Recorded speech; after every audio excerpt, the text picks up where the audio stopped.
Baiklah, pada video pertama ini saya akan membahas tentang analisis rasio keuangan. Jadi, analisis rasio keuangan dapat kita artikan sebagai alat analisis yang digunakan perusahaan untuk menilai kinerja keuangan perusahaannya yang berdasarkan data perbandingan berdasarkan masing-masing pos yang terdapat di laporan keuangan seperti laporan keuangan neraca, laporan keuangan laba rugi, dan juga laporan arus kas. Kemudian materi kedua yang kita akan bahas yaitu tentang analisis perubahan pendapatan. Jadi dapat kita bahas secara terperinci bahwasanya itu kita dapat melihat keberhasilan suatu perusahaan dalam jangka panjang melalui keuntungan yang tergantung pada realisasi keuangan. Dari hasil penjualan yang diperoleh sebagian akan digunakan untuk menutup harga pokok penjualan dan biaya-biaya usaha, dan sisanya akan merupakan perubahan laba usaha. Selanjutnya pada pembahasan ketiga atau materi ketiga yaitu tentang analisis perubahan laba kotor. Jadi perubahan laba kotor yaitu adalah suatu analisa atau evaluasi yang digunakan oleh manajemen untuk mencari dan mengetahui sebab-sebab terjadinya perubahan dalam laba kotor di suatu perusahaan dari periode ke periode selanjutnya.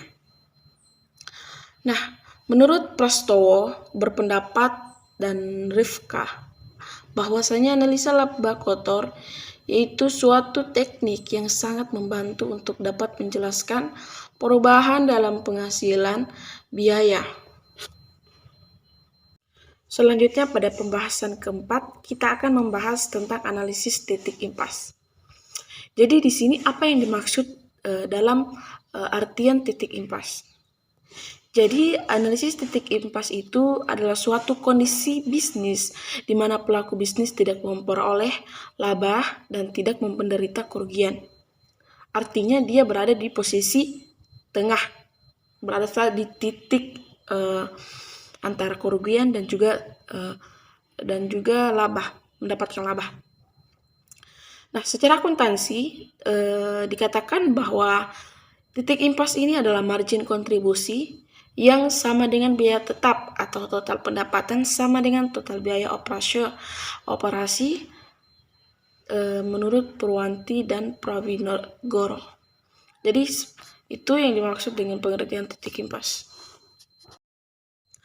Selanjutnya kita akan membahas juga tentang analisis kredit. Jadi analisis kredit ini adalah perencanaan studi kelayakan atas perusahaan permohon kredit.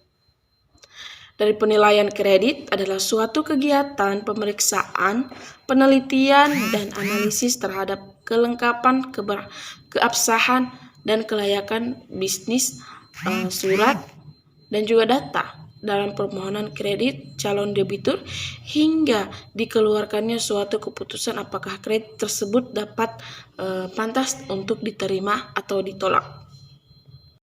Di sini akan membahas tentang kinerja keuangan atau analisis kinerja keuangan.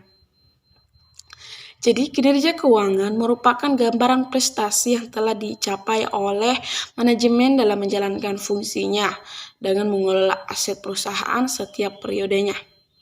Menurut Myodro Rengni Wijoyo mengatakan bahwasanya kinerja adalah hasil yang dari tingkat keberhasilan seorang secara keseluruhan selama periode tertentu dalam melaksanakan tugas yang dibandingkan dengan berbagai kemungkinan seperti standar hasil kinerja target dan juga kriteria telah ditentukan terlebih dahulu dan telah disepakati bersama.